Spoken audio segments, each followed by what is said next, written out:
I'm a member of the Student Academic Success Team at Ambrose University.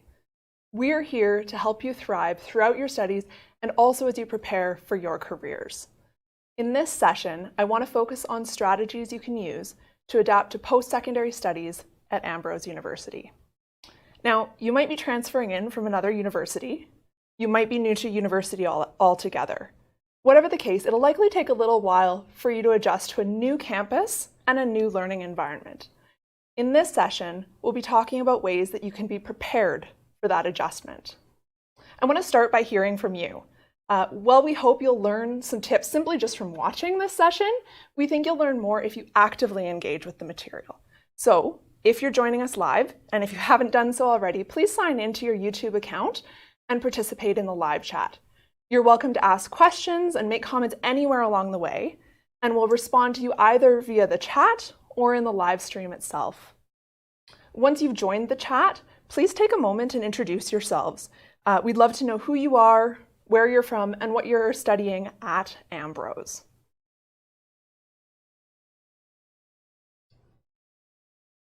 Now, we have a couple of people joining us already. Julia has signed in, as you sign in, please make comments. We all come from a variety of backgrounds, and we come to a new learning environment with the assumptions and habits from that background. Sometimes we need to figure out which of our habits and assumptions work and which don't. We're figuring out, in essence, a new culture. Whenever we encounter a new culture, we tend to notice all the differences. In a new culture, people act differently, dress differently, even speak differently. For example, we can think about two countries like Canada and Australia. They're similar in a lot of ways. Both were colonized by the British, leaving societies with a mix of Indigenous people and settlers.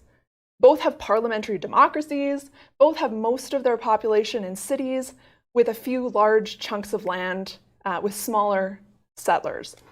But if you're a Canadian spending time in Australia, you might discover some areas where you need to adapt. For one thing, you might need to change your language. Let's say somebody invites you over for a barbie, that is, in Australia, a barbecue. You might want to bring food rather than your childhood toys. When we're thinking about the differences between countries, it's easy to notice the ways that we need to adapt. But when we think about places closer to home, we often forget to pay attention to the differences. So what about two different places right here in Canada? Let's say a school versus a business office. Even here, we can run into cultural differences. If you're working in an office, you're going to wear different clothing than if you're attending school. Your schedule will be different. For example, even just think about breaks. In school, you might have summer break. In the office, not so much, but you will have coffee break, and there's a whole culture around that. In the office, you're on the clock, and you're always supposed to be expected to do work activities, so you can't throw in all of your personal errands. If I didn't know about all of these differences, I could get myself into all sorts of unfortunate situations. So it's important to recognize the differences and know how to adapt. In many ways, when you come to Ambrose, you're navigating a cultural shift. You're in a new place with new people and a new goal. You have a new schedule, and there's all sorts of new terminology. There's lots to figure out. So for the next few minutes, I'll be your tour guide for a quick introduction to classroom culture at Ambrose. Now, we do have a couple of people tuning in on the live chat. Julia, who is in the business program, and Bella in the music program. Welcome. And welcome. We hope that you bring some comments and questions along the way. Now, let's imagine that you're taking a journey to a new country, maybe South Africa, maybe Kazakhstan, somewhere where you've never been before, and you don't really know anyone. So how do you prepare? Think with me for a second here, and if you have thoughts, you can throw them into the chat. One thing that you might do would be to look at a map, kind of figure out where it is and how you're going to get there. There are other things you're going to do.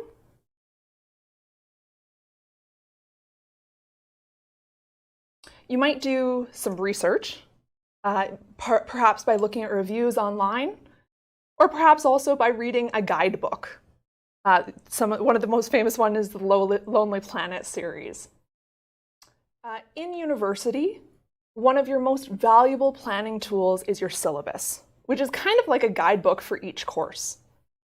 When you start a course, usually on the first day, you'll get a syllabus, which is an overview of the course goals, schedule, and expectations. We have for you a typical syllabus as well, as just a sample. And the first section of your syllabus is administrative information. This includes stuff like when is the final exam, when can you find your prof in his or her office, and then also if you decide that you don't want to take this course after all, when do you officially need to drop it?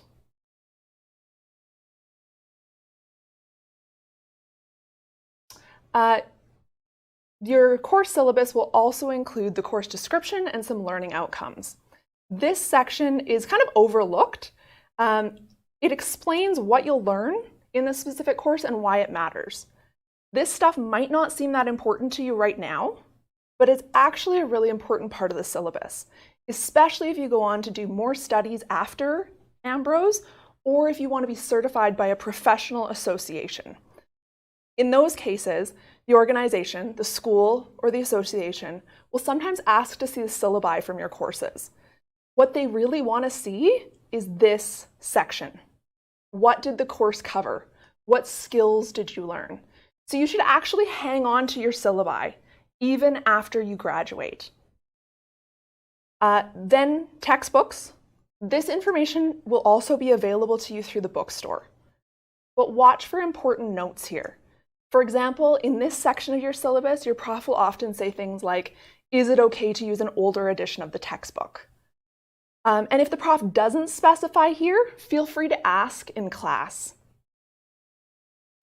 The next section is the schedule, and this usually includes a list of all of your readings for the term and often the deadlines for your assignments. Then we have the requirements, which usually lists the assignments and due dates. You'll notice that in the sample syllabus on the screen, some profs include the instructions for the actual assignment. It actually talks through the first paper and the exams and kind of gives you a sense of what to expect. If not, you can expect to get a handout later with the specific details. And then there's some other stuff. There's the attendance policy, information about grading.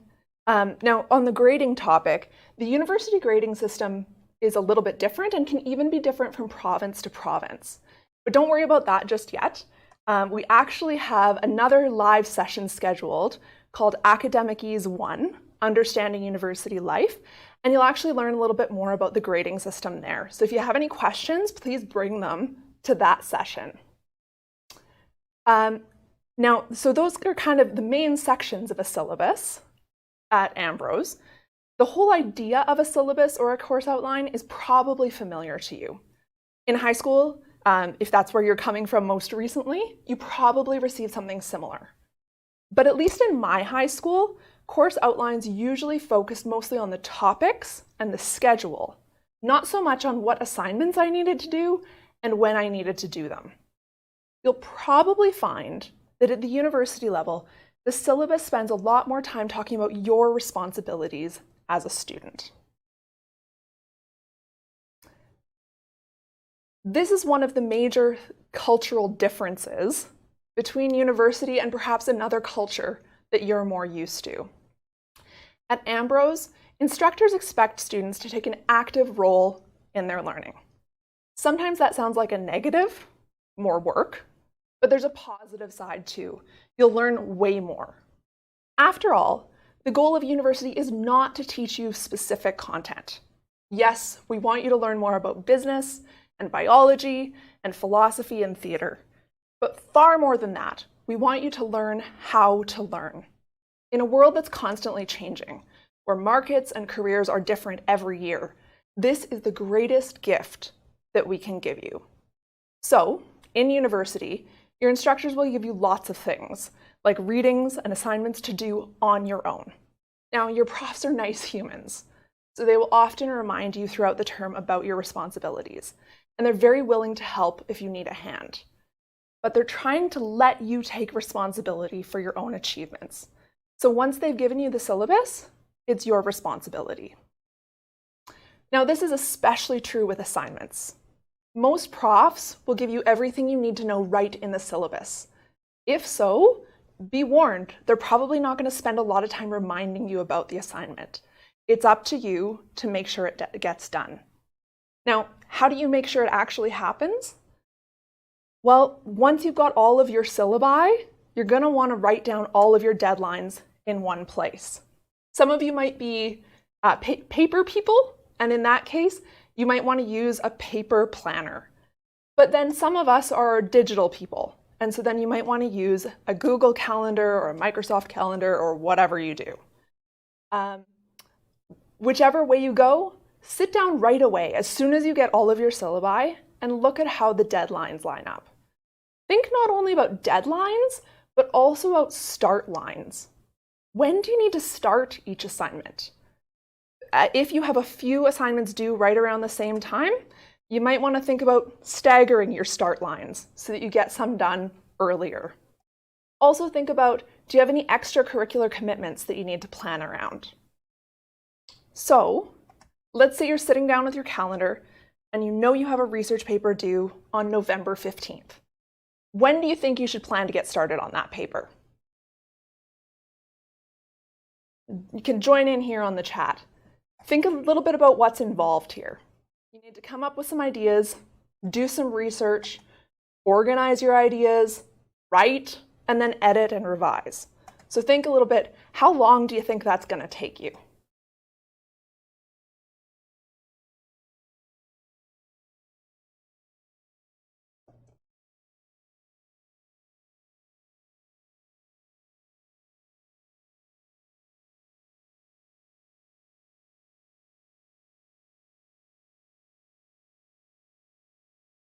So remember, you're going to want to leave time for some research, some planning, writing, and then also revision. I would say you probably want to leave about a month. That gives you time for all the different stages and time to breathe in between them.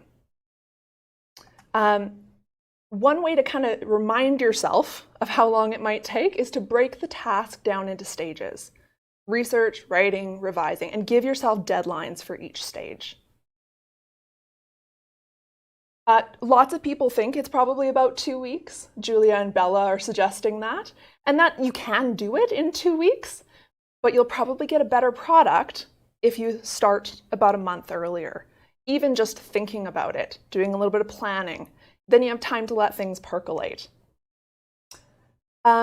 In fact, if the prof has given you instructions right in the syllabus, start thinking about them right away, like right now. You might not need to do any actual work yet, but you can at least let some ideas percolate. And that will get you ahead so that when you actually start writing, there's stuff there to write about. Now let's talk a little bit about reading, another key thing that you'll find in the syllabus. Because your profs are trying to teach you how to learn independently, they also have different expectations for assigned readings. In high school, most of your learning happens during class time, and your homework is just meant to reinforce the ideas. In university, it's actually almost the reverse. Your profs expect that you will do a good chunk of your learning before class by sitting down and doing your readings. And then class actually will reinforce your learning by clarifying, deepening, and discussing your ideas. This style of independent learning, depending on what you've come from, but this style might be challenging at first. But it will pay off because it will make you a better problem solver and a self-starter. So you'll find that with readings, depending on the discipline, profs will use readings and perhaps videos and other kind of things that you interact with for two main purposes. On the one hand, in history, philosophy, English, religion, courses like that, profs often use readings to prepare you for class content.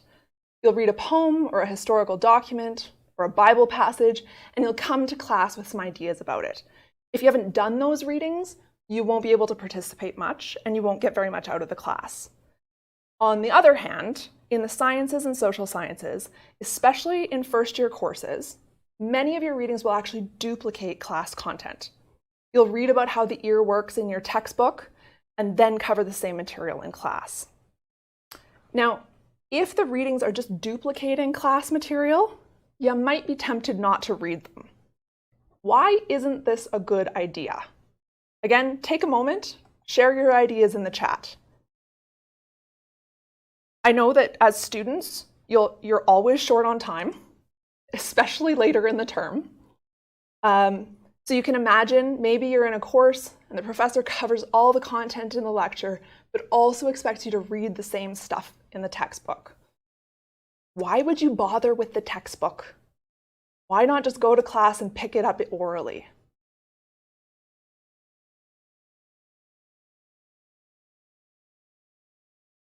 Any thoughts?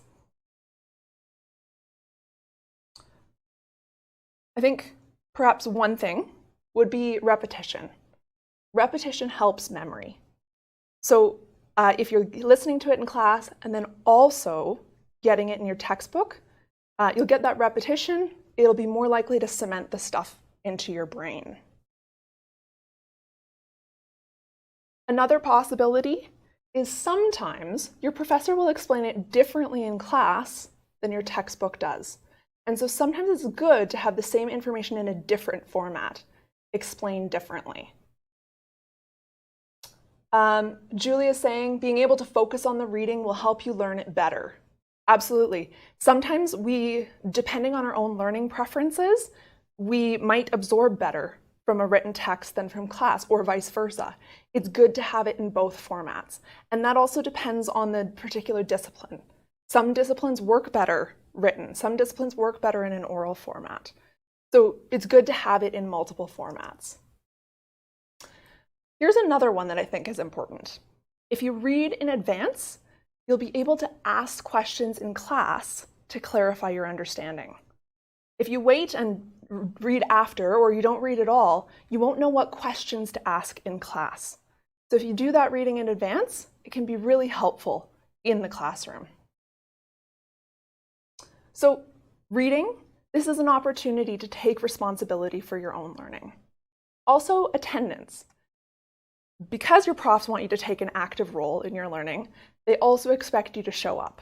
And that's true whether you're taking an online course or whether you're taking an in-person course. They are not going to call your parents if you don't show up. You're an adult.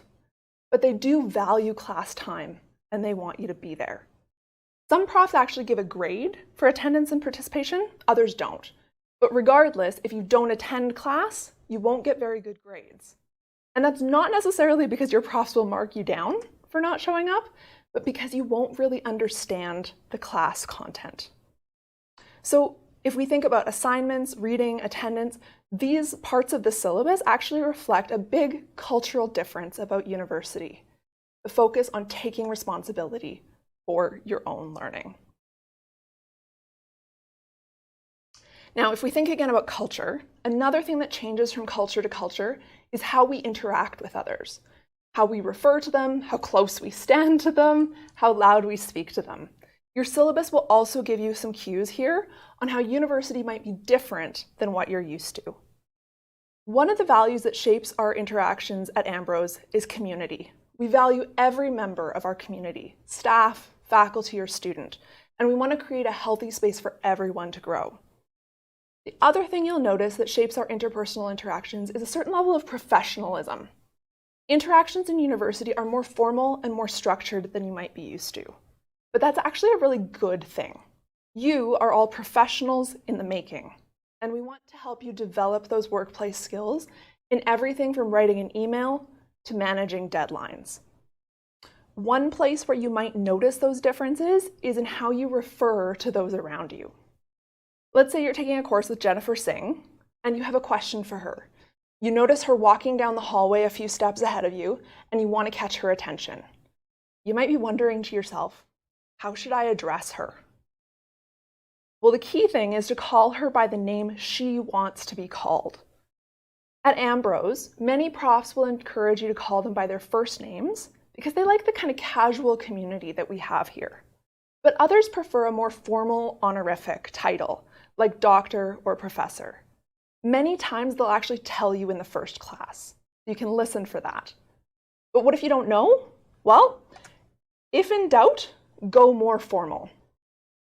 It's always better to err on the side of caution. Also, look at your syllabus.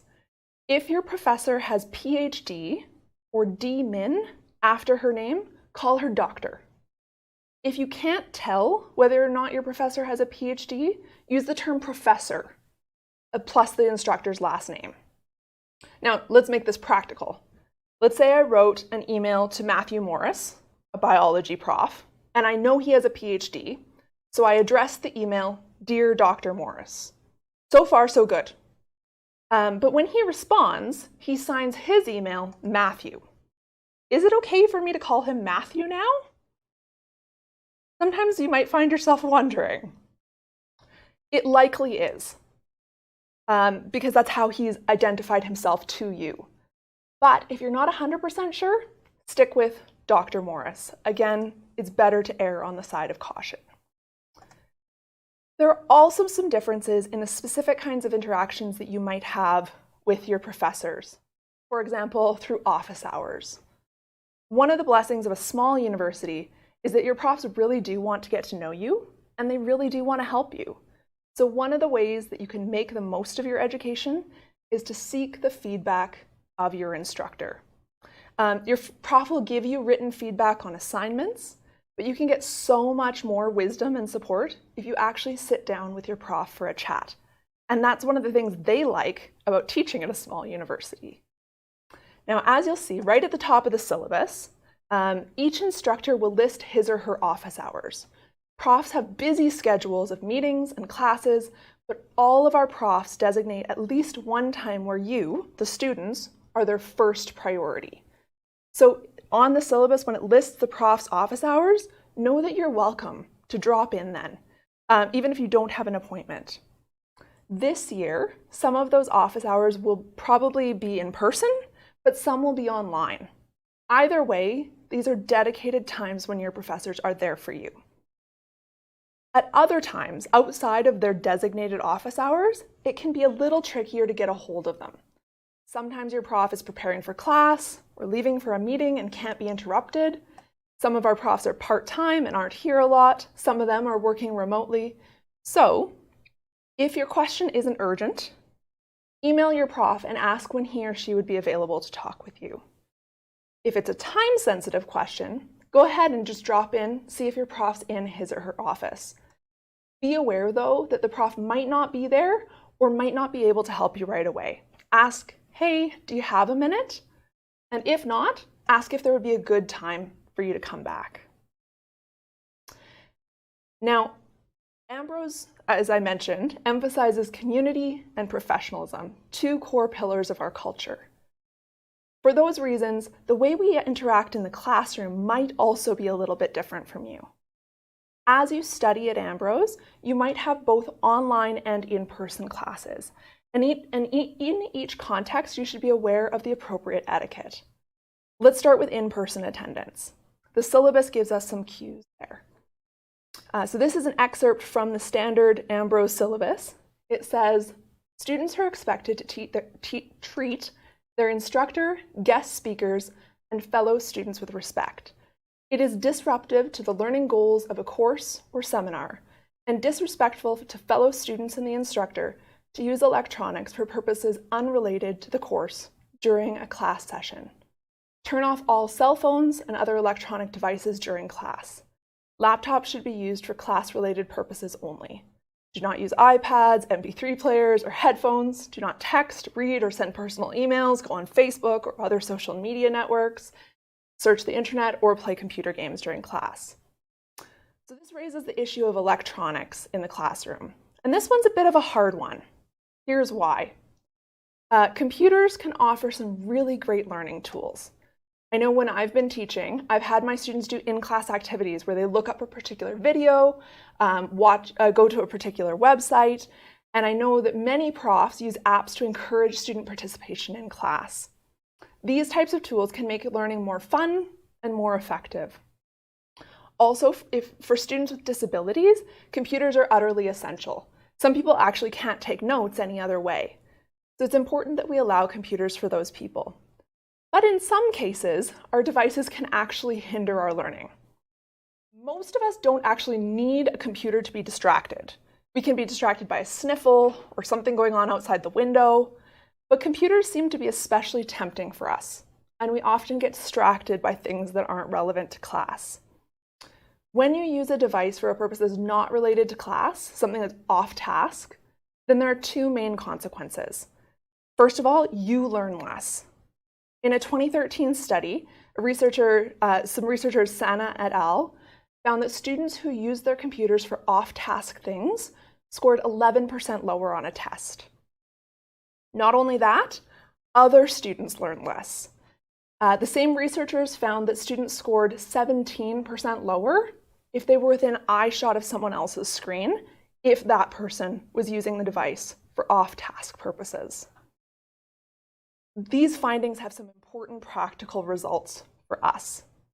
They mean that what we do with our time in class really matters, not only for us, but also for those around us, our peers and our instructor. We're part of a community, and we need to create a healthy environment for everyone in that community. So, if you're in an in-person class and you're using a device to take notes, make sure you're on task, not only for your sake, but for others' sake. Also keep in mind that devices can challenge the relationships that you're trying to build. Some profs report actually feeling less connected with their classes because their students are always looking down at their screens. Your profs want to teach humans, not devices. So if you're using a device, make sure you're still making eye contact with your professor. You'll find that profs on campus have all sorts of different policies when it comes to electronics in the classroom, and you're all different students with different needs, but we do have the same goals. We want everyone to have good conditions to learn in. So whatever your prof's policies, please make good choices about how to use your electronic devices when you're in the physical classroom. There's also online classes, and the etiquette there is a little bit different. Again, there are some important guidelines. First of all, don't be a passive viewer. When your prof asks a question, write in the text chat, use your microphone to respond. Being active in that way has benefits for you and for everybody else. Now, on your part, you'll learn much more if you're actively engaged. As for your classmates and instructors, think about how they feel. We all learn much better in community, and it's not much of a community when you're staring at a bunch of silent black boxes. Now, as for cameras, there will be times where you can't leave your camera on. If you're working in a space with lots of other people around, it might be distracting for your classmates to see all that's going on in the background of your life. But when you can, please leave your camera on. It'll help you develop those personal connections with your classmates and your instructors. The second thing here is that you might find that online interaction is draining for you. Lots of people have found the more and more we do online education, especially synchronous video conferencing, can be draining. There are lots of reasons for that, but one of them is that we tend to be constantly policing our own image. We're always checking to see if we look silly, or if there's lettuce in our teeth. We do that to some extent in person as well, but when we're online, we tend to pay much more attention to how we're appearing to others because we're confronted with that video feed of our own image. If you're finding yourself drained in online video conferences, consider hiding the little box that shows your self-view. You can physically cover up that part of the screen with a sticky note, but you can also, in the software, click on that self-view and hide it. You can check out the options within the software that you're using. So that's one way to help prevent online learning from being as much of a drain on you. One other way that you'll interact with your profs and the Ambrose community is by email. At the back of your syllabus, in the fine print, you'll find the official Ambrose policy on email. All students have received an Ambrose email account upon registration. It is the student's responsibility to check this account regularly, as the Ambrose email system will be the professor's instrument for notifying students of important matters, canceled class sessions, extensions, requested appointments, etc., between class sessions. If students do not wish to use their Ambrose accounts, they will need to forward all messages from the Ambrose account to another personal account. Now, what's the big deal here? Why does Ambrose send things to a specific Ambrose account? There's a couple of reasons. One is it makes it easy for your profs to find your contact information. It's not easy for them to keep track of the Gmail addresses of 50 students, so this helps them. It's also helpful to make sure that confidential information gets to you and no one else. Not your mom, not your brother, not your previous employer. The third reason is because it's a norm of the workplace world. You use a business email address for work and a personal email address for everything else. It's a good habit to get into, and it can help you balance school with your personal life. There's also some advantages for you. When you email a staff or faculty member from an Ambrose email address, it also shows that you're a legitimate student, and it gives your email a certain professionalism. Now, it doesn't really matter to Ambrose how you check your email. You can forward it to your Gmail account if you want, but just make sure that somehow or other you're checking your Ambrose email regularly. When you're writing those emails, remember that Ambrose is a professional environment, and you should treat the emails you write as business emails. A business email isn't quite as formal as a hard copy business letter, but it's still a lot more formal than face-to-face communication. You can actually find some tips for these kinds of formal emails on our website under the Ambrose Writing Center page. This resource called I think it's How to Email My Prof, something like that. It covers what to write in the subject line, the body of your email, how to sign off, and more. Ambrose's professional culture might also shape the way you expect to hear back from your professors. Some profs will actually answer your emails at 10 p.m. on a Friday night, but don't count on it. In general, think of your professors as working according to the business calendar, 9 to 5, Monday to Friday. The kind of professionalism of the environment might also shape how you follow up. So let's say you send a message to them and they haven't responded right away. Well, wait a couple of days. If you can, wait maybe as long as a week. If it's more urgent than that, follow up by email, but follow up gently. Again, use the usual protocols, but add something like, I just wondered if you had time to think about my question, and then restate your question. You also have the option to follow up after class, whether that's online or in person, to kind of just prompt your prof and say, hey, did you see my email? So if you have any questions about any of the things we've talked about, jump into the live chat and write your questions in there. But while you're thinking, let's return to the concept of culture for a second. We've talked about a number of ways that Ambrose culture might feel different than whatever learning environment you're used to. We've also talked about ways that you can adapt.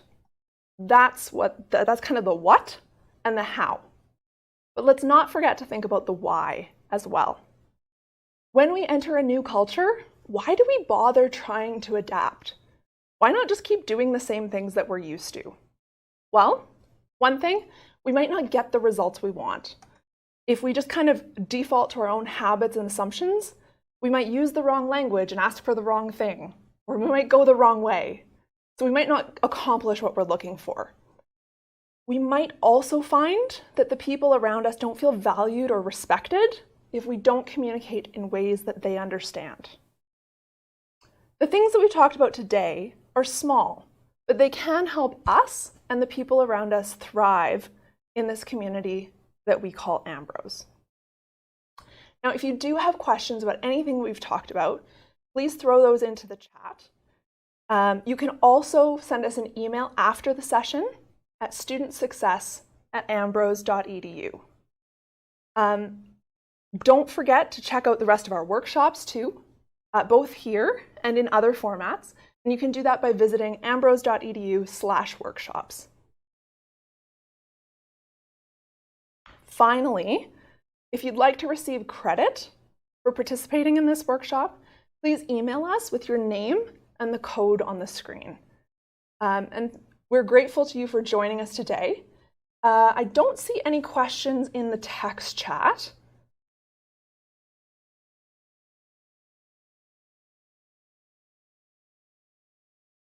If you do, as I said, if you do have questions, you can type them in the text chat, you can email us.